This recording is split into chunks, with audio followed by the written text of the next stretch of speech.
and his catchphrase, his "Did I do that?" in recent months has become, "I'm open to anything and attached to nothing." He repeated that multiple times yesterday to McAfee, but he did acknowledge, and it was kind of strange because he likes to rail on those of us who spread bullshit, to use his term, about him. And he was upset by the fake news regarding the teams he's been linked to. And then he went on to confirm he's talked to the Giants, the Vikings, and the Steelers. Well, Aaron. It's so Nobody good. said you were talking to the Jaguars. It's so good. I mean, who are these teams that he's been falsely linked to when he confirms the main three teams we've been talking about for weeks now? So he did confirm, not that it needed confirmation because it was reported, it was confirmed, it was reconfirmed. The Steelers have talked about it openly. He visited Pittsburgh for 6 hours several weeks back. Here he is talking about his visit to the Steel City. Obviously, I went out to Pittsburgh and tried to do that as quietly as possible. A lot of people think that I'm desperate for attention, even though I haven't talked to you or anybody else in 3 months. I've talked to Mike Tomlin. He's more than I even thought from afar, as far as the type of person that he is. I have a lot of respect for what he's accomplished in the league. Arthur Smith, you guys have had Art on the show many times. Love him. I mean, talk about a guy that doesn't need to work. Doesn't need to work, but he's a grinder. We've had a friendship for a couple of years now, and I just like what he's all about. I like when he's on your show. I wanted to do due diligence with this whole process, and part of it is talking to a guy like DK. And let me just say this: what a great dude! What a great dude who loves football, and what a specimen this guy is. For those of you who wonder why Aaron Rodgers would just gratuitously talk about a guy who doesn't have to work, he's referring to the fact that Arthur Smith's father is Fred Smith, the founder of FedEx. So, no, Arthur Smith could be enjoying the fruits of generational wealth if he chose to do so. So, he's not. He's working, and he's working hard. And after he got fired by the Falcons, he could have sat back and lived on his buyout. Not that he needs the buyout to live, because, again, his dad was the founder of FedEx. So there's the connection to Arthur Smith. Rodgers said he knows the quarterback's coach from years ago. He loves Mike Tomlin. We know that. I said last November, when it felt like this Jets thing was coming to a conclusion, it felt like he wanted out. He was needling Woody Johnson a little bit here, a little bit there. I said the Steelers make perfect sense. They need a quarterback like Aaron Rodgers. They're on this find a veteran quarterback kick. And the two guys they had last year, all due respect to them, they're not Aaron Rodgers. And Rodgers would make that offense better instantly. So this has always been something, at least for the past 6 months, that has made sense. But here we are. The visit was weeks ago.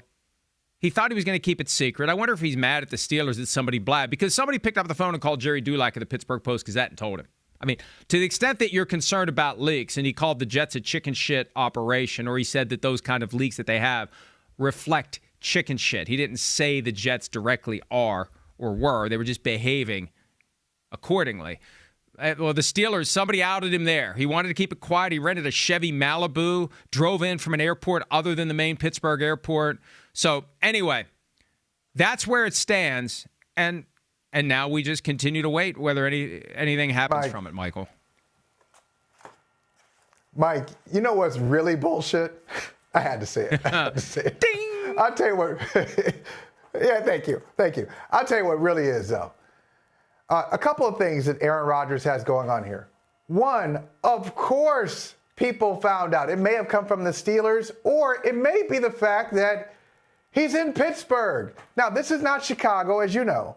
It's not Chicago, it's not LA, it's not New York. Certain cities you cannot go into quietly, and that's the beautiful thing about those cities, because everybody knows somebody. Pittsburgh is a series of neighborhoods that make up a city. So it's just like it's very neighborhoody, it's very intimate. And so you can't keep a lot of secrets in Pittsburgh if you are a celebrity or a quasi-celebrity. Believe me, somebody knows about it. Boston is the same way. There are a lot of cities across the country where you just can't sneak in and sneak out and nobody's going to know about it. So he should know that. It's just too small. It's a small city. compared to some of the other, Chicago, LA, New York. Like I mentioned, that's one. Here's two. And it really should be one. Shame on the Steelers. What he's doing now, good organizations just don't allow that to happen to them. Really? So you have a quarterback who spent hours with you. He talked to your offensive coordinator. He talked to your head coach. He worked out with your number one wide receiver. This was a while ago. And now you're going to sit there and say, well, there's no timeline. Well, whatever happens. What? Are you kidding me with this? This is not what contending teams do. I'm surprised that the Steelers have allowed themselves to be brought into the circus of what Aaron Rodgers is going to do. Oh, well, today I want to play. Tomorrow I'm not sure. I'm attached to nothing. Oh, we'll see. If you really are about breaking a drought, you haven't won a playoff game in nearly 10 years, this is not a good step toward team building to a point where you can get past just making the playoffs, but you can actually do something once you get there. I'm just surprised the Steelers are a part of it. And you make a great point. Now, there's been this vague sense the Steelers are on bended knee and waiting for an answer. It's like when you go to the game and the guy decides he's going to propose and you never know if she's going to say yes or no, or yes for the cameras and no on the drive home.